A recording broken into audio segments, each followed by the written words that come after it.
आत्ता मी विभागीय आयुक्त, तहसीलदार आणि पोलीस कमिशनर यांच्याशी बोललो आहे। आत्ता प्राथमिक माहिती एवढीच आहे की हा पूल तुटलेला आहे, त्याच्यामध्ये काही लोक जखमी झाले, त्या जखमींना हॉस्पिटलमध्ये नेलेलं आहे आणि त्यासोबत काही लोक अडकलेले आहेत। त्यांच्याकरता NDRFची टीम त्या ठिकाणी पोहोचते आहे, त्यांना रेस्क्यू करण्याकरता। काही लोक वाहून गेल्याची शक्यता आहे, अजून त्या संदर्भातलं पूर्ण कन्फर्मेशन मिळालेलं नाही किंवा कॅज्युअल्टीजच्या संदर्भातलं पूर्ण कन्फर्मेशन मिळालं नाही, त्यामुळे या क्षणाला त्याबद्दल बोलणं हे योग्य ठरणार नाही।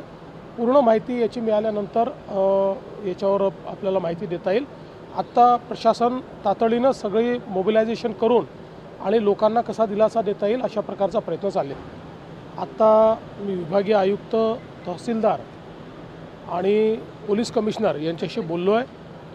आत्ता प्राथमिक माहिती एवढीच आहे की हा पूल तुटलेला आहे, त्याच्यामध्ये काही लोक जखमी झाले, त्या जखमींना हॉस्पिटलमध्ये नेलेलं आहे आणि त्यासोबत काही लोक अडकलेले आहेत। त्यांच्याकरता NDRFची टीम त्या ठिकाणी पोहोचते आहे, त्यांना रेस्क्यू करण्याकरता। काही लोक वाहून गेल्याची शक्यता आहे, अजून त्या संदर्भातलं पूर्ण कन्फर्मेशन मिळालेलं नाही किंवा कॅज्युअल्टीजच्या संदर्भातलं पूर्ण कन्फर्मेशन मिळालं नाही, त्यामुळे या क्षणाला त्याबद्दल बोलणं हे योग्य ठरणार नाही। पूर्ण माहिती याची मिळाल्यानंतर याच्यावर आपल्याला माहिती देता येईल।